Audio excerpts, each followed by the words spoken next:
لن ينال الله لحومها ولا دماؤها ولكن يناله التقوى منكم كذلك سخرها لكم لتكبروا الله على ما هداكم وبشر المحسنين আল্লাহ তাআলা বলেন বান্দারে লা ইয়ানালাল্লাহু লুহুমুহা ওয়ালা দিমাউহা তোমরা যে কুরবানির পশু জবাই করেছো এই কুরবানির পশুর গোশত মাংস এবং রক্ত আমি আল্লাহ তাআলার কাছে পৌঁছাই না বরং আমি আল্লাহ তাআলার কাছে পৌঁছাই ওয়ালাকিন ইয়ানালুহু তাকওয়া মিনকুম তোমাদের অন্তর তোমাদের কলিজা তোমাদের তাকওয়া সুবহানাল্লাহ আল্লাহ তাআলা এরপর বলেন কাযালিকা সাখরাহা লাকুম লিতুকাব্বিরুল্লাহা আলা মা হাদাকুম এই কুরবানির পশুকে আমি আল্লাহ রাব্বুল আলামিন তোমাদের অধীন করে দিয়েছি যাতে তোমরা আমি আল্লাহ পাকের শ্রেষ্ঠত্বের প্রশংসার আমি আল্লাহ পাকের পবিত্রতার ঘোষণা তোমরা করতে পারো আলা মা হাদাকুম এই জন্য যে আমি আল্লাহ রাব্বুল আলামিন তোমাদেরকে হেদায়েত দান করেছি সুবহানাল্লাহ ওয়াবাশশিরিল মুহসিনিন হাবিব নবীজি যারা এই কাজগুলো করবে কুরবানির মাধ্যমে আমি আল্লাহ পাকের সন্তুষ্টি অর্জন করবে তাদের জন্য আপনি জান্নাতের সুসংবাদ প্রদান করুন সুবহানাল্লাহ ওয়াবাশশিরিল মুহসিনিন ওই সমস্ত সৎকর্মশীলদের নেককারদেরকে আপনি জান্নাতের সুসংবাদ দিন সুবহানাল্লাহ অপর আয়াতের মধ্যে আল্লাহ রাব্বুল আলামিন বলেন ফাকুলু মিনহা ওয়াতুমুল কানিআ ওয়াল মুতার কাযালিকা সাখখারনাহা লাকুম লাআল্লাকুম তাশকুরুন বান্দারে কুরবানির পশুর গোশত মাংস তুমি খাবে এবং অন্যকে খাওয়াবে যাদেরকে অল্প দিলে খুশি হয় ওই সমস্ত ব্যক্তিদেরকে দান করবে এই কারণে যে কাযালিকা সাখখারনাহা লাকুম লাআল্লাকুম তাশকুরুন ওই সমস্ত বড় বড় পশুকে আমি আল্লাহ রাব্বুল আলামিন তোমাদের অধীন করে দিয়েছি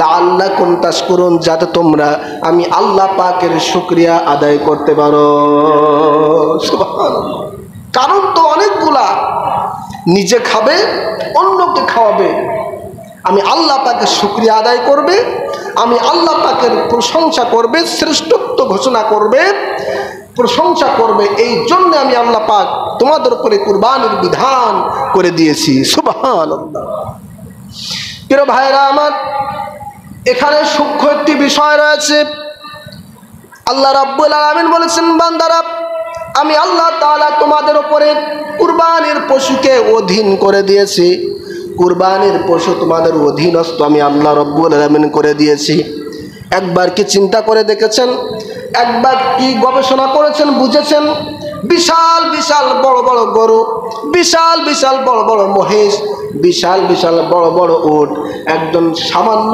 মানুষের কাছে অবলা প্রাণী সুবহানাল্লাহ ঠিক কিনা বলেন একটা বিশাল শক্তিশালী গরু মহিষ দুম্বা যদি ইচ্ছা করে সামান্য একজন মানুষকে পায়ের তলায় ফিসে ছিন্ন বিচ্ছিন্ন করে দিতে পারে ঠিক কিনা বলেন তার পক্ষে সম্ভব ঠিক না বলেন কারণ একজন মানুষের গায়ে যে শক্তি রয়েছে তার চেয়ে বহু শক্তি একটা সামান্য প্রাণী একটা পশুর ভিতরে আল্লাহ পাক দান করেছেন সুবহানাল্লাহ এত শক্তিশালী পশুকে আল্লাহ পাক মানুষের অধীন করেছেন সুবহানাল্লাহ প্যারা ভাইরা আমার এই যে মাত্র কয়েকদিন আগেই কুরবানি হয়ে গেল আমাদের দেশ সহ বিশ্বের বিভিন্ন দেশে কুরবানি করা হয়েছে ছোট থেকে ছোট বড় থেকে বহু বড় সব ধরনের পশু জবাই হয়েছে ঠিক কিনা বলেন এই বড় বড় পশু যখন আমরা জবাই করতে যাই জবাই করার আগে আমাদের অন্তর কিন্তু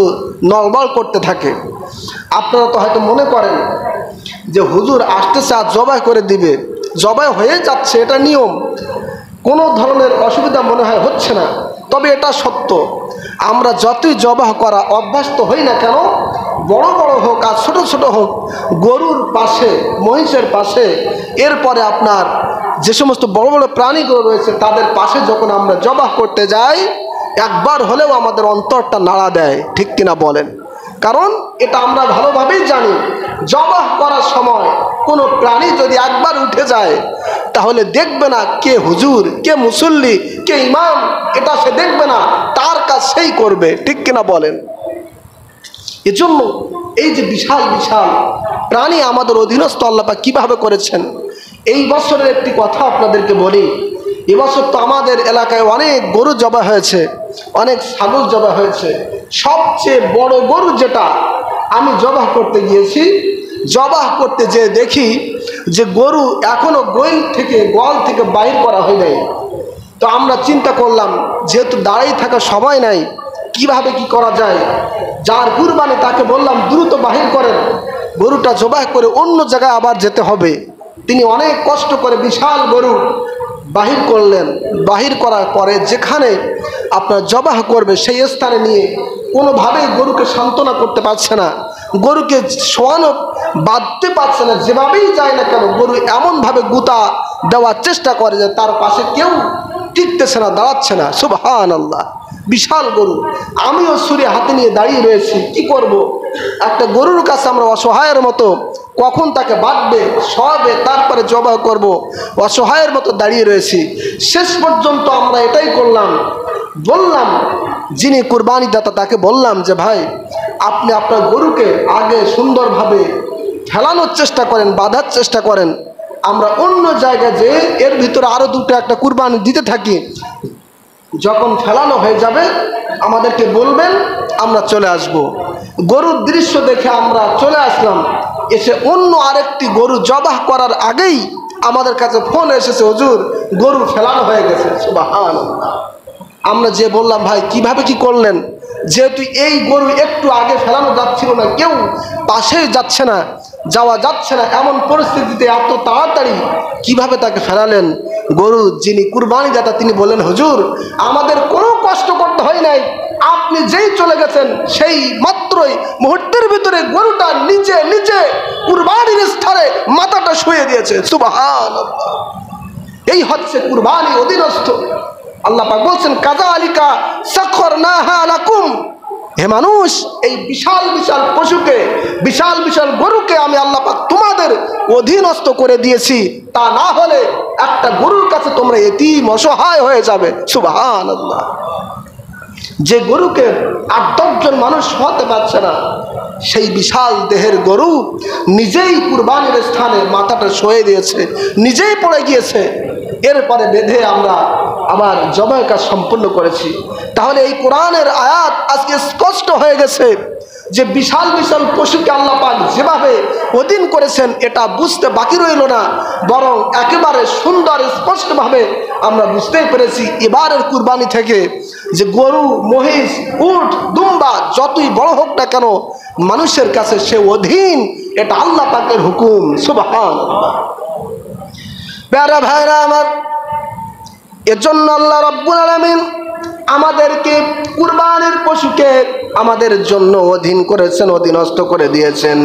আর আল্লাহ রাব্বুল আলামিন বলেছেন, বান্দারা এই যে বিশাল বিশাল পশু, এই যে বিশাল বিশাল গাভী, গরু, মহিষ, উট, দুম্বা তোমাদের অধীন আমি আল্লাহ রাব্বুল আলামিন করে দিলাম। তোমরা এটা জবাই করবে, আমি আল্লাহ পাকের শুকরিয়া আদায় করবে, নিজে খাবে, অন্যকে খাওয়াবে। এটাই হচ্ছে কুরবানির শিক্ষা। সুবহানাল্লাহ। এটা কোরআনের হুকুম, নিজে খাবে, অন্যকে খাওয়াবে। আর আজকে সমাজের দৃশ্য কেমন? আমি কুরবানি দাতা, আমি কুরবানি রয়েছি, আমার কুরবানি গোশত যখন চলে আসে আমি চিন্তা করি, দেখি আগে থেকে যে আমার পক্ষের কোন ব্যক্তি, আমার যদি আত্মীয় হয় তার সাথে যদি ঝামেলা থাকে, গন্ডগোল থাকে, তাকেও কুরবানি গোশত দিতে চায় না। নিজের বাড়ির পাশের গোশত অন্য এলাকায় চলে যায়, অথচ নিজের প্রতিবেশী, নিজের আত্মীয় স্বজনেরা মাহরুম হয়ে যায়। এমন মানুষ আছে না নাই? জোরে বলেন। আল্লাহ পাক বলছেন, ফাকুলু মিনহা ওয়া আত'আমুল কানিআ ওয়াল মুতার। এই কুরবানির পশুর গোশত আমি আল্লাহ পাক খাবো না, আল্লাহ পাক নিব না, আমার কাছে পৌঁছাবে না, বরং তোমাদের তাকওয়া আমি আল্লাহ পাকের কাছে পৌঁছাবে। তোমরা নিজে খাবে, অন্যকে খাওয়াবে। সুবহানাল্লাহ।